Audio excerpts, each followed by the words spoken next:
अभी हम precipitation test देखेंगे या प्रेसिपिटेशन रिएक्शन देखेंगे. When soluble antigen combines with soluble antibody in an electrolyte at suitable temperature and pH leads to insoluble PPT of antigen and antibody complex.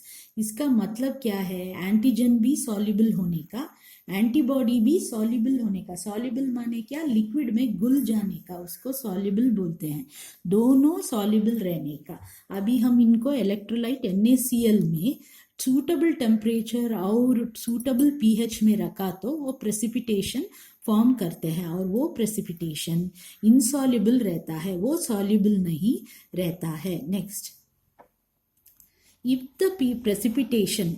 the PPT माने क्या? precipitate. If the precipitate does not sediment but float, that time it is known as flocculation test. और वो precipitate sediment नीचे नहीं बैठा, वो float कर रहा है लिक्विड में, तब हम उसको क्या बोलते हैं? फ्लॉक्यूल्स बोलते हैं. और वो टेस्ट को हम क्या बोलते हैं? फ्लॉक्यूलेशन टेस्ट. तो आपको मैं एक डायग्राम दिखाती हूँ, आपको समझ में आ जाएगा. तो अभी आप ये प्रेसिपिटेशन है, पूरा लिखने का स्पेलिंग मैंने शॉर्ट फॉर्म में लिखा है. ये सस्पेंशन है, आप देख सकते हो. सोल्यूट और सॉल्वेंट है ना, ये सस्पेंशन है. और जब प्रेसिपिटेशन होता है, दोनों जब कंबाइन होता है ऐसे बैठ जाता है, उसको प्रेसिपिटेशन बोलते हैं.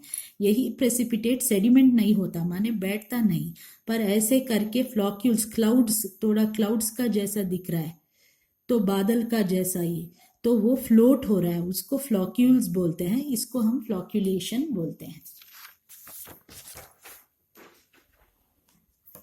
नेक्स्ट, these precipitation reactions, क्या है ये? these precipitation reactions can happen in liquid or gel.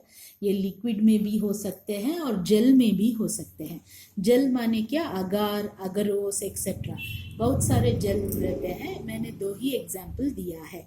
तो अभी हम ये प्रेसिपिटेशन टेस्ट ह्यूमंस के लिए कहाँ यूज़ कर रहे हैं, उसको हम एप्लीकेशंस बोलते हैं. तो द एग्जाम्पल्स और एप्लीकेशंस ऑफ प्रेसिपिटेशन और फ्लॉक्यूलेशन इन लिक्विड में, प्रेसिपिटेशन इन लिक्विड रिएक्शंस कहाँ पे यूज़ कर रहे हैं? एक है रिंग टेस्ट, वो एस्कोलिस थर्मोप्रेसिपिटेंट टेस्ट भी बोलते हैं. एक है स्लाइड टेस्ट, जहाँ पे VDRL टेस्ट फॉर सिफिलिस करते हैं.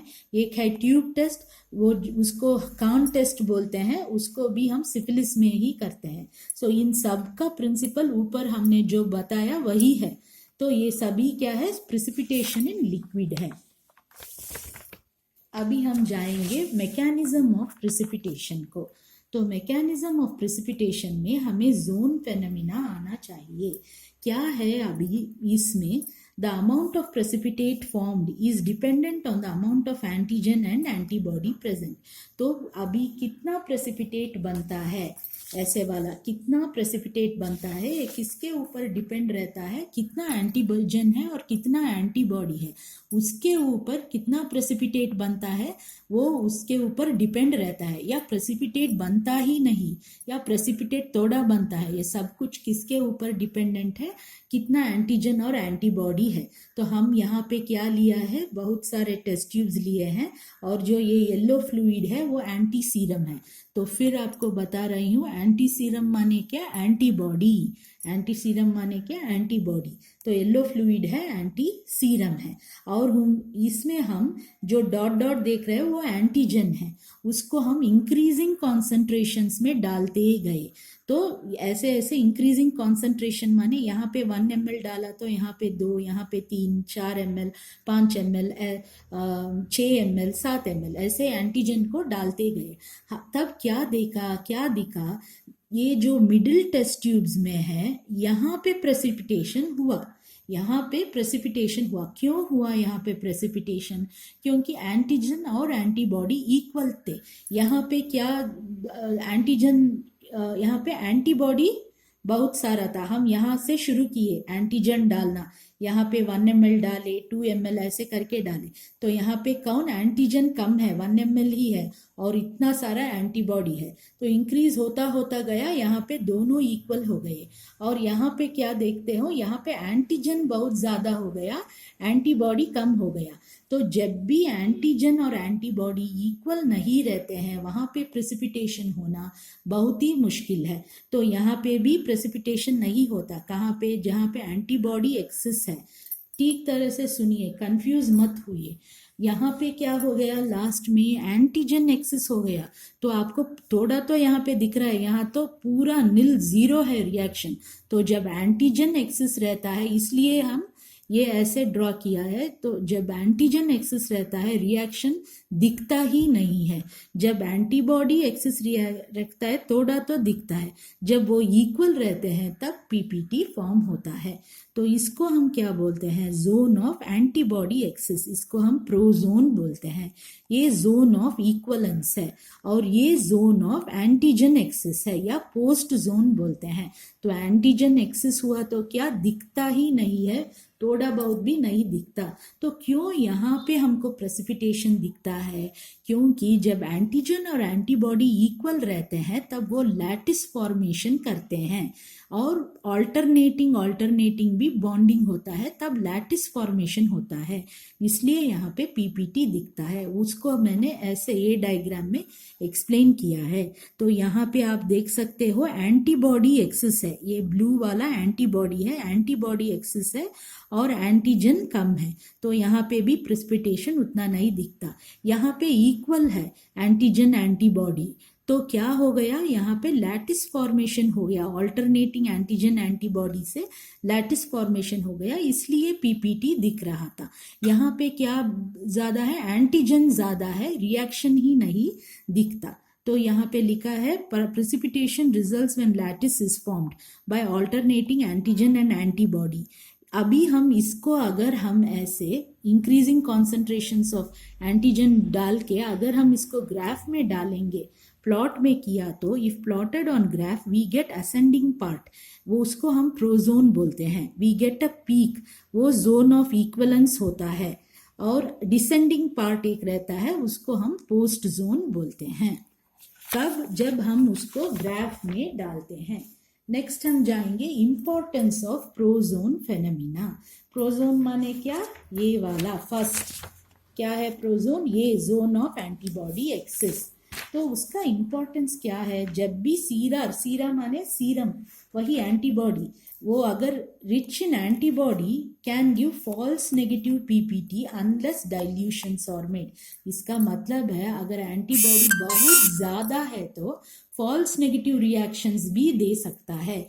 तो यहाँ पे हम लोग केयरफुल रहने का वो इम्पोर्टेंस है प्रोजोन फेनोमिना। तो अगर पीपीटी वहाँ पे आ गया तो भी हमारा माइंड थिंक करने का, ये फॉल्स नेगेटिव पीपीटी भी हो सकता है, वहाँ पे पीपीटी नहीं आया तो भी एक और बार चेक करने का ही।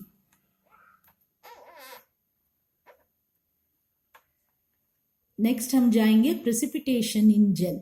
तो प्रेसिपिटेशन इन जेल हो गया, इसमें दो प्रकार के हैं, इम्यूनो डिफ्यूजन एक है, इम्यूनो इलेक्ट्रोफोरेसिस एक है। पहले हम इम्यूनो डिफ्यूजन देखेंगे। इम्यूनो डिफ्यूजन में single diffusion in one dimension पहले देखेंगे, उसको हम क्या बोलते हैं, क्यूडिन प्रोसीजर, वो है ये ऊडिन प्रोसीजर। तो क्या बोलते हैं इसको हम, ऊडिन प्रोसीजर। सेकंड वाला है double diffusion in one dimension, इसको हम ऊक्ले एंड फुलथोर्प प्रोसीजर बोलते हैं। Single diffusion in to dimensions, radial diffusion बोलेंगे इसको।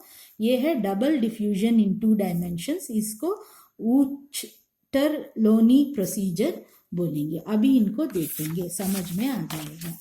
तो पहला है हमारा single diffusion in one dimension. तो पहला वाला सिंगल ऊडिन प्रोसीजर। तो क्या हो गया, यहाँ पे हमने एंटीजन लिया येलो कलर, और जो ये स्ट्राइप्स ब्राउन है ये अगार जेल है, और ये अगार जेल में क्या है, एंटीबॉडी है।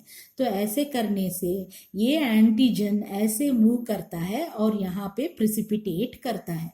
तो कौन मूव कर रहा है, ओनली एंटीजन। तो single diffusion in one dimension है, यहाँ पे पीपीटी बन गया। अभी ये double diffusion in one dimension, ये ऊक्ली और फुलथोर्प का प्रोसीजर है। यहाँ पे जो है एंटीजन लिया है हमने, यहाँ पे अगार जेल है और उसमें एंटीबॉडी है, और ये प्लेन अगार है। तो यहाँ पे क्या हो रहा है, एंटीजन इस डायरेक्शन में मूव हो रहा है और एंटीबॉडी इस डायरेक्शन में मूव हो रहा है। तो प्रेसिपिटेट कहाँ पे आ गया, मिडिल में आ गया। तो ये क्या है, डबल डिफ्यूजन है, ये भी डिफ्यूजन हो रहा है, ये भी डिफ्यूजन हो रहा है, पर ये ऐसे और ये ऐसे, ओनली वन डायमेंशन में हो रहा है। नेक्स्ट जाएंगे सिंगल डिफ्यूजन इन 2 डायमेंशंस, इसको हम रेडियल बोलते हैं।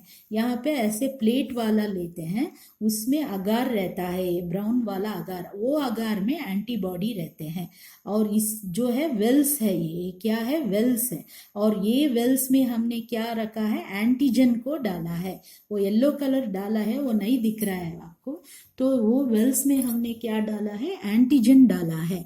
तो अभी क्या होता है, एंटीजन एंटीबॉडी रिएक्ट होके ऐसे रिंग आ जाता है, ये प्रेसिपिटेशन रिंग बन गया वेल के ऊपर।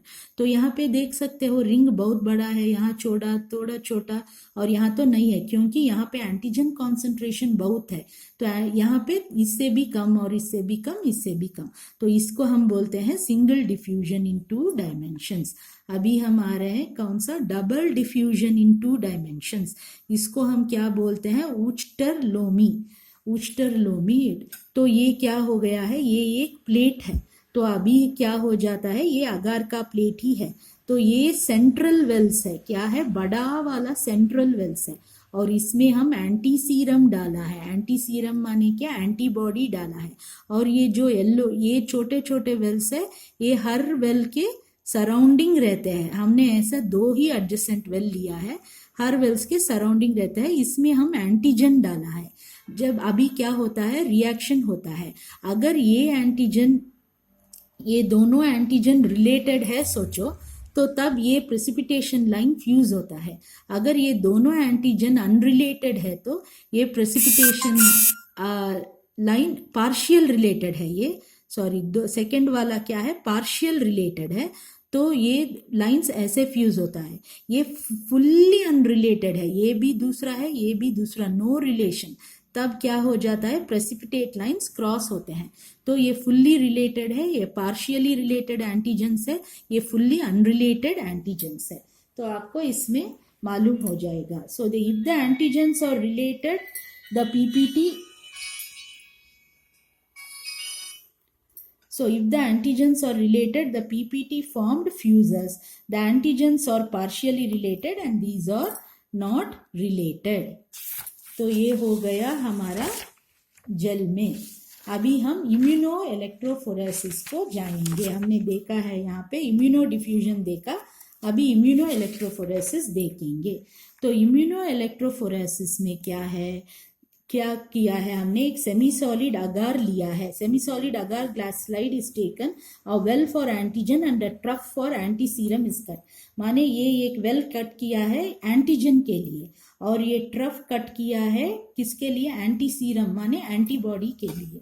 अभी हम antigen well is filled with human serum. तो अभी क्या हुआ है, एंटीजन वेल को हम क्या करेंगे, हम उसको फिल करेंगे एंटीजन से। अभी इस बार क्या हो गया है, हमारे ह्यूमन ब्लड में एंटीजन है, तो हमने इसको यहाँ पे डाल दिया है। अभी सीरम, ये सीरम, अभी इलेक्ट्रिसिटी इसको हम पास करेंगे। तो जब इसको इलेक्ट्रिसिटी पास किया तो ये सीरम सेपरेट हो जाएगा, ये सीरम ऐसे सेपरेट हो जाएगा इलेक्ट्रिसिटी पास करने से। Serum separated by electrophoresis into proteins. अभी हम इसको क्या करेंगे, anti serum trough is filled with anti serum. अभी ये ट्रफ को हम किससे फिल करेंगे, एंटी सीरम। एंटी सीरम माने क्या, एंटीबॉडी, एंटीबॉडी से फिल करेंगे। अभी हम इलेक्ट्रिसिटी पास नहीं करेंगे उसको, जब एंटीबॉडी से फिल करेंगे तो क्या होता है, serum and anti serum will react. React माने ये भी इस तरफ आता है, ये भी इस तरफ डिफ्यूज होके जाता है। तब ऐसे होने के बाद क्या होता है, अगर ये रिलेटेड है तो आपको ऐसे लाइंस, प्रेसिपिटेशन लाइंस क्रॉस मिलेंगे, नहीं तो फ्यूज मिलेंगे, तो वो रिलेटेड है कि नहीं बोलते हैं। तो यहाँ पे एक पॉइंट बोलना भूल गई मैं, जब हम ये सीरम को इलेक्ट्रिसिटी पास करते हैं ये डिवाइड हो जाता है, ऐसे किस में डिवाइड हो रहा है, वो पर्टिकुलर बहुत सारे प्रोटीन्स में डिवाइड हो जाता है। ये सभी प्रोटीन से अलग अलग प्रोटीन्स में वो डिवाइड हो जाता है। तो यहाँ पे हमने एंटी सीरम डाला और यहाँ पे ये वाला भी डिफ्यूज होता है, ये वाला भी डिफ्यूज होता है। अगर ये प्रोटीन्स में रिलेशन है तो वो लोग फ्यूज होते हैं लाइंस। अगर वो प्रोटीन्स में रिलेशन नहीं है तो वो क्रॉस हो जाते हैं वो लाइंस। अगर पार्शियली रिलेटेड है तो वो आधा ही ऐसे क्रॉस होते हैं। तो ये हो गया इम्यूनो इलेक्ट्रोफोरेसिस। और यही इम्यूनो इलेक्ट्रोफोरेसिस में दो अलग टाइप का भी रहते हैं। एक है काउंटर इम्यूनो इलेक्ट्रोफोरेसिस। तो काउंटर इम्यूनो इलेक्ट्रोफोरेसिस में क्या करते हैं, ये अगार प्लेट लेते हैं, यहाँ पे एक वेल, यहाँ पे एक वेल, और यहाँ पे एंटीजन डालते हैं, यहाँ पे एंटीबॉडी डालते हैं। इसको करंट इस तरफ ऐसे करके पास करते हैं, तब ये इस डायरेक्शन में डिफ्यूज होता है, ये इस डायरेक्शन में डिफ्यूज होके प्रेसिपिटेशन हमको मिडिल में मिलता है। एंटीजन एंड एंटीबॉडी और driven together by electric current and precipitate line forms. अभी हम देखेंगे रॉकेट इलेक्ट्रोफोरेसिस माने क्या है। यहाँ पे ऐसे वाला अगार प्लेट लिया है, एंटीबॉडी ये अगार जेल में है, ये ब्राउन में एंटीबॉडी है। ये जो वेल्स है इसमें एंटीजन है और एंटीजन इंक्रीजिंग कॉन्सेंट्रेशन में है, माने यहाँ पे 1 ml तो यहाँ पे 2, यहाँ पे 3, यहाँ पे 4। अभी इलेक्ट्रिसिटी पास किया है तो क्या हो जाता है, ये प्रेसिपिटेशन बनता है। जहाँ पे बहुत कम एंटीजन है प्रेसिपिटेशन यहाँ पे रहता है, जहाँ पे बहुत ज़्यादा एंटीजन है प्रेसिपिटेशन यहाँ पे रहता है। क्योंकि पी कैसा रहता है ये इसलिए इसको रॉकेट इलेक्ट्रोफोरेसिस बोलते हैं। Antigen is in the wells and in increasing concentration. Antibody is in the agar. Antigen is driven into the agar gel. It is done for quantitative estimation of antigen. माने quantity कितना antigen है करके देखने के लिए ये करते हैं। अभी हम समरी को जाएंगे, प्रेसिपिटेशन रिएक्शंस का समरी देखेंगे, नहीं तो कंफ्यूज हो जाएगा कौन सा रिएक्शन कहाँ पे आ रहा है। सो प्रेसिपिटेशन रिएक्शन, तो प्रेसिपिटेशन रिएक्शन दो प्रकार के हैं, एक है precipitation in liquid, precipitation in gel. अभी प्रेसिपिटेशन इन लिक्विड में हमने जोन फेनोमिना देखा है, अभी हम जाएंगे प्रेसिपिटेशन इन जेल। उसमें एक इम्यूनो डिफ्यूजन है, एक इम्यूनो इलेक्ट्रोफोरेसिस है। इम्यूनो डिफ्यूजन में सिंगल डिफ्यूजन इन 1 डायरेक्शन, सिंगल डिफ्यूजन इन 2 डायमेंशंस, डबल डिफ्यूजन इन 1 डायमेंशन, डबल डिफ्यूजन इन 2 डायमेंशंस। ये क्या है, एक इसमें क्या क्या आते हैं, एक नॉर्मल इम्यूनो इलेक्ट्रोफोरेसिस आता है, एक काउंटर इम्यूनो इलेक्ट्रोफोरेसिस आता है, एक रॉकेट इलेक्ट्रोफोरेसिस आता है।